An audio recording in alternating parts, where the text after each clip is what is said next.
İsrail Müdafiə Qüvvələri Qəzza zolağının Deyir Əl-Bələh bölgəsində radikal Həmas hərəkatının snayper bölməsinin komandir müavinini məhv edib. Bu barədə İsrail Müdafiə Nazirliyinin məlumatında deyilir. İsrail ordusu Deyir Əl-Bələh bölgəsində Həmasın snayper bölməsinin komandirinin müavini olan terrorçu Übeydə Naim Əl-Hahdud Musanı məhv edib. Terrorçu öz avtomobilində öldürülüb.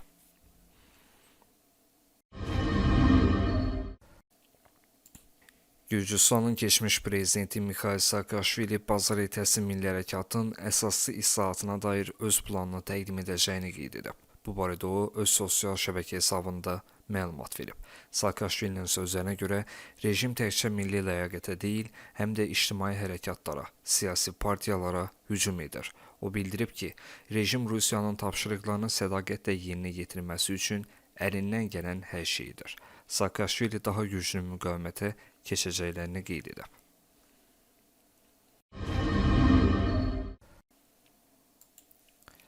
Rusiya dünən şahid pualları ilə Odessaya hücum edib. Bu barədə Ukrayna ordusu məlumat yayıb. Qeyd olunub ki, hücum yerli vaxtla saat 22:11-də başlayıb. Şəhərin meri silsilə partlayışlar barədə yazıb, insanları təhlükəsiz yerlərdə qalmağa çağırıb. Qeyd edək ki, dünən Rusiyanın Suma endirdiyi zərbə nəticəsində son məlumata görə ən azı 34 mülki şəxs ölüb, 117 nəfər yaralanıb.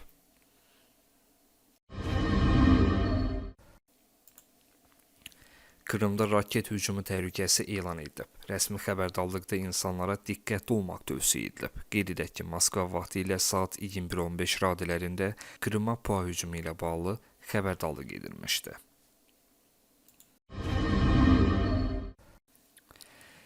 Erməni revanşistlərin hərbi əməliyyatları bərpa etməyə çağırışları fonunda Ermənistan silahlı qüvvələri Naxçıvanda şərti sərhədə yeni bölmələr yerləşdirib. Bu barədə Bez Tormozov kanalı görüntü yayıb.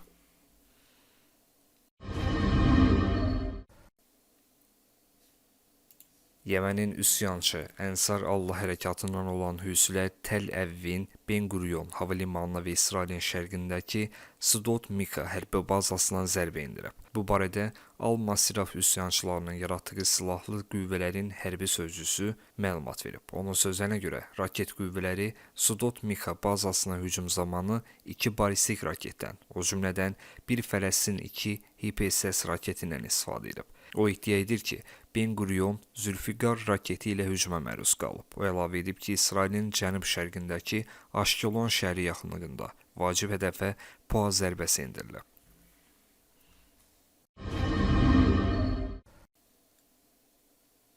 ABŞ yeni tariflər sayəsində gündəlik 3 milyard dollara qədər qazanır. Bunu ABŞ prezidenti Donald Trump öz təyyarəsində Ağ Evin mətbuat cəmiyyəsinin jurnalistlərinə açıqlamasında deyib. Rüsumlarla bağlı durum çox yaxşı vəziyyətdədir.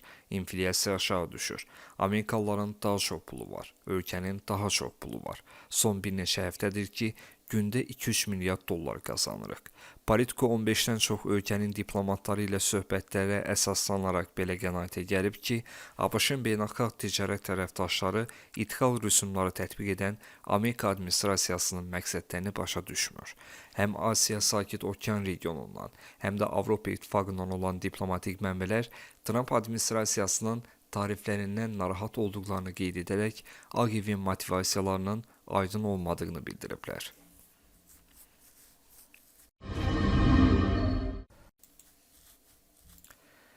Baş nazir Nikol Paşinyan Nırnazor kəndinə gedib və sakinlərə dəmir yolu açılsa, tonlarla nar sata biləcəksiniz deyib. Bu fikirləri erməni jurnalist Narina Kirakosyan deyib. O bildirib ki, Paşinyan və komandası açıq və aqressiv şəkildə seçki qabağı təbliğat kampaniyasına başlayıb. Dövlət vəsaiti hesabına insanları aldatmaqla güya işgüzar səfərlər edir. Nikol və həyat yoldaşı Anna Kopyan kənd sakinlərinə təhsildə yeni dəb adlandırılan ideologiyanı öyrədirlər. Əslində isə bu, büdcə hesabına həyata keçirilən insanları kütləvi şəkildə idarə etmək üçün planlaşdırılmış növbəti kampaniyadır. Hazırda belə bir fikir yayılıb. Nikol bəlkə də yaxşı deyil, amma onu əvəz edə biləcək heç kim yoxdur. Bu fikir informasiya texnologiyaları vasitəsilə insanlara təlqin olunub. TikTok, Instagram və digər sosial şəbəkələr vasitəsilə insanlarda elə təəssürat yaradılıb ki, güya son 30 ildə heç belə bir rəhbər kəndlərə getməyib, sıravi insanlarla birbaşa ünsiyyət qurmayıb. Nikolun bu səfərinə əvvəlcədən Avropa və beynəlxalq layihələr vasitəsilə hazırlıq görünmüşdü. Ən vacib məqam isə budur ki, yolun genişləndirilməsinə ehtiyac olmayan yerlərdə belə bu işlərə başlanılıb. Mehri bölgəsində də İranın razılığı olmadan müəyyən işlər görülür.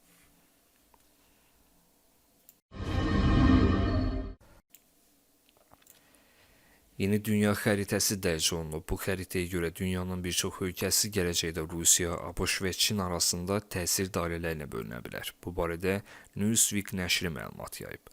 ABŞ prezidenti Donald Trump'ın Rusiya prezidenti Vladimir Putinə Ukrayna ilə bağlı müharibəni dayandırmaq üçün müraciəti liderlərin mütləq hakimiyyətə can atması və Çinin öz təsirini genişləndirməyə çalışdığı bir vaxta təsadüf edir. Newsweek-in xəritəsi bu qlobal şahmat oyununu necə oynanıla biləcəyini göstərir. Müəlliflərin fikrincə, gələcəkdə bütün Avropa, o cümlədən Türkiyə və Zaqafqaziya Rusiyanın təsir dairəsinə düşə bilər. Çinin təsir dairəsinə Cənub-Şərqi Asiya, həmçinin Yaponiya, Hindistan və Pakistan daxildir.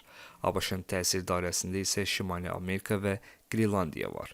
Mərkəzi Asiya, Yaxın Şərq, Afrika, Cənubi Amerika və Avstraliya ölkələri heç bir dövlətə aid edilməyib.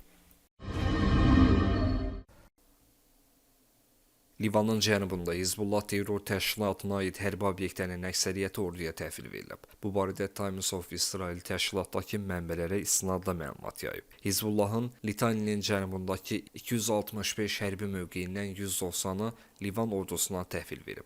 Nəşr yazır ki, ötən il noyabrın 27-sində Hizbullah və İsrail arasında bir ildən çox davam edən münaqişəyə son qoyan atəşkəsin ölkənin cənubunda yalnız BMT sülhməramları və Livan ordusunun yerləşdirilməsini şərtləndirmişdi.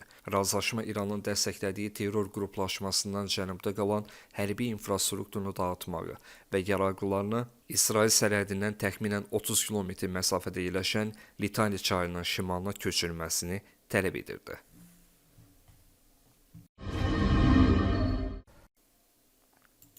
Bu yaxınlara qədər Ermənistanın Rusiya Federasiyası prezidentinin administrasiya rəhbərinin müavini Dmitri Kozak rəhbərlik edirdi. Lakin təxminən bir ay əvvəl Vladimir Putin onu prezident aparatı rəhbərinin birinci müavini, keçmiş baş nazir Sergey Kriyenko ilə əvəz edib.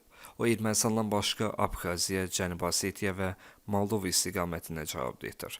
Bu barədə erməni mediası məlumat yayıb. Qeyd olunub ki, bu təyinat Kremlin Ermənistana artan diqqətindən xəbər verir.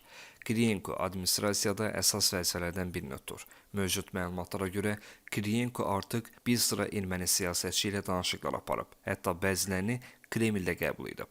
Bundan əlavə, təsdiqlənməmiş məlumata görə Ermənistanın eks-prezidenti Robert Koçaryan onunla Moskvada görüşüb. Koçaryanın ofisi ənənəvi olaraq şərh verməkdən çəkinir.